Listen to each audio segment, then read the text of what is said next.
News 18 के social media platform पर आपका स्वागत है। मैं आपके साथ साइमा परवीन। ईरान इजराइल युद्ध ने पश्चिम एशिया को जंग के मैदान में बदल दिया है।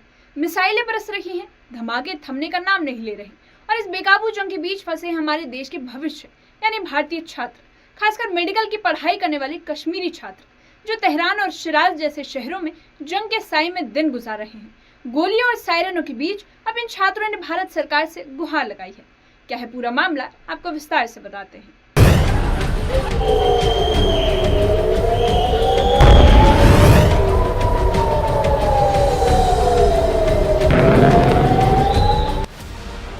ईरान इजराइल तनातनी के बीच हर ओर धमाके, मिसाइलें और तबाही का मंजर है।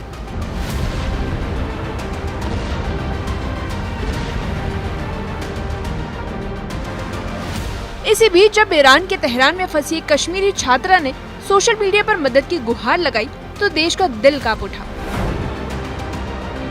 वीडियो में छात्रा की आवाज कांप रही थी, चेहरा सहमा हुआ था। छात्रा ने बताया कि हम अपने देश से काफी दूर हैं, हमारी जिंदगी खतरे में है, भारत सरकार हमारी वापसी की व्यवस्था करे। 2 साल होने वाले ऑलमोस्ट। ओके, आपके साथ कितने स्टूडेंट्स हैं? हमारी यूनिवर्सिटी में टोटल 140 प्लस स्टूडेंट्स है फ्रॉम इंडिया। ओके, एंड सब बच्चे एमबीबीएस हैं कि डिफरेंट कोर्सेज में हैं? जी, मोस्टली सारे एमबीबीएस में ही हैं। ओके, एंड आपका रीजन क्या, और मतलब what else also were the factors कि आप ईरान, मतलब कोई रिलीजियस टूर की वजह से आप आए हों या सिर्फ एजुकेशन पर्पस से ही? छात्रा ने बताया कि हालात बदतर होते जा रहे हैं, बमबारी की आवाजें पास से सुनाई देती हैं और हर दिन डर के साए में बीत रहा है। उसका ये वीडियो न सिर्फ छात्रों की स्थिति का आईना है, बल्कि एक अपील भी है, एक जरूरत जो इंतजार नहीं कर सकती। तेहरान ही नहीं, ईरान के दूसरे बड़े शहर शिराज में भी भारतीय छात्र मौजूद हैं। मेडिकल की पढ़ाई के लिए यहाँ पहुँचे 1500 से ज्यादा छात्र, जिनमें बड़ी संख्या कश्मीर के युवाओं की है, आज जंग के बीच फंसे हुए हैं। अस्सलामुअलैकुम। मैं पहले वीडियो में भी ये जिक्र कर चुकी हूँ कि हमें as soon as possible evacuate किया जाए, बिकॉज एट दिस पॉइंट हमारे जो भाई हैं तेहरान यूनिवर्सिटी के जो स्टूडेंट्स हैं, उनकी बॉयज डॉम के नजदीक ही हमला हुआ है and they have also been affected by the attack, और कुछ जो स्टूडेंट्स हैं वो जख्मी भी हो गए हैं।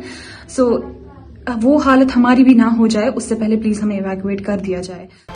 इजराइल और ईरान के बीच तनाव लगातार बढ़ता जा रहा है, जिसके बाद ईरान में रह रहे भारतीय छात्रों के परिजनों की परेशानी बढ़ गई है। ईरान में कश्मीर के करीब 1500 छात्र अब भी पढ़ाई कर रहे हैं, जिनकी सुरक्षा को लेकर अभिभावक चिंतित हैं। परिजनों के केंद्र, उमर सरकार और उपराज्यपाल मनोज सिन्हा से मांग है कि जल्द से जल्द उनके बच्चों को ईरान से वापस लाया जाए।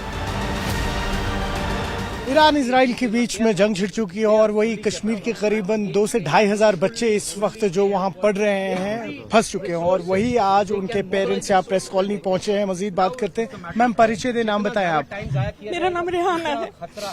मेरी बेटी शहीद बेशती में पढ़ती है। अब मैं वो नहीं बोलती हूँ कि मेरी बेटी शी इज स्पेशल, नहीं, हमारे लिए सारे बच्चे स्पेशल है। क्यों हमारे बच्चों को इवैक्यूएट कीजिए, हम आपके रिक्वेस्ट करते हैं, हैंडफोल्ड रिक्वेस्ट कर रहे हैं कि उनको वहाँ से प्लीज, वो उस पोजीशन में नहीं है। कल से उनको पैनिक अटैक्स आ रहे हैं, कुछ खा नहीं पा रहे हैं, पूरी रात जागते हैं। वो बिल्कुल उसी एरिया में है, कभी यहाँ से कभी वहाँ से, कुछ नहीं। आपकी कम्युनिकेशन कब हुआ है उनके साथ? मेरी हुई रात के 2 बजे, वो मैसेज 1-1 घंटे के बाद हो रही है, क्योंकि नेट पूरा बंद हो चुका है। बिल्कुल नहीं सो रहे हैं, हम रात को बिल्कुल सो रहे हैं। तो मैम, जहाँ पे वो लोग हैं, बच्चे हैं अभी, क्या उस एरिया में भी अटैक? जी जी जी, तो तेहरान में ये सादाबाद, वो बिल्कुल पॉश एरिया है जी, बिल्कुल तेहरान जल रहा है एक हिसाब से। वहाँ पे कोई चीज सेफ नहीं है, कोई गली सेफ नहीं है, वहाँ पे कुछ सेफ नहीं बचा है। Ma'am, Jammu Kashmir students association के स्टूडेंट्स जो हैं, ऑर्गेनाइजेशन है, उन्होंने MHA को भी लेटर लिखी थी, क्या आपकी कोई कम्युनिकेशन हुई? नहीं, कुछ नहीं। हमारे बच्चे इनफैक्ट कल वहाँ पे गए थे यूनिवर्सिटी में, पासपोर्ट वो रेजिडेंसी के लिए होता है तो उन्होंने दिए। मुश्किल से गूगल मीट पर वीडियो कॉल हो पाई, उसी के साथ स्ट्राइक हो गई and they were rushing to the down. अब ये समझिए मैं बाप हूँ, जब मैं देख रहा हूँ तड़प रही है, मैं तो यहाँ तड़प रहा हूँ, मेरा तो कलेजा कट रहा है। मतलब मैंने तो वहां पर हम सब ने बड़ी मतलब आशाओं से उधर बच्चे को पढ़ने के लिए भेजा। अब हर तरफ से मारदाड़, हर तरफ से जंगे हो जाए, ये किसको पता है? फ्यूचर कोई प्रोडिक्ट करके आया नहीं है, लेकिन अब इस सिचुएशन में हम सबको मिलकर रहना है। Our support is with the government of India, वो इसमें हमारी हेल्प करें। जम्मू कश्मीर के मुख्यमंत्री उमर अब्दुल्ला ने इस संकट को गंभीरता से लिया है। उन्होंने विदेश मंत्री एस जयशंकर से फोन पर बात और कश्मीरी छात्रों की सुरक्षा पर चिंता जताई। उन्होंने बताया कि तेहरान, शिराज और कोम में मौजूद छात्रों की निगरानी हो रही है। जरूरत पड़ी तो उनकी सुरक्षित वापसी के लिए ग्राउंड ऑपरेशन शुरू होगा। कश्मीर के पुलवामा जिले में मानवीय कदम उठाते हुए एक विशेष हेल्पलाइन नंबर जारी किया गया है। जिले के वो परिवार जिनके बच्चे या रिश्तेदार इस समय ईरान में फंसे हुए हैं, वे अब पुलिस से सीधे संपर्क कर सकते हैं। पुलवामा पुलिस की टीम हर डिटेल को विदेश मंत्रालय और दूतावास के साथ साझा कर रही है ताकि जल्द और सटीक सहायता मिल सके। युद्ध क्षेत्र में फंसे छात्रों को लेकर बीजेपी नेता रविंदर रैना ने कहा कि हम ईरान में फंसे अपने छात्रों को लेकर बेहद चिंतित हैं। भारत सरकार इस संकट को प्राथमिकता से देख रही है। अगर जरूरत पड़ी तो हम सभी छात्रों को वापस लाने के लिए बड़े स्तर पर ऑपरेशन चलाएंगे।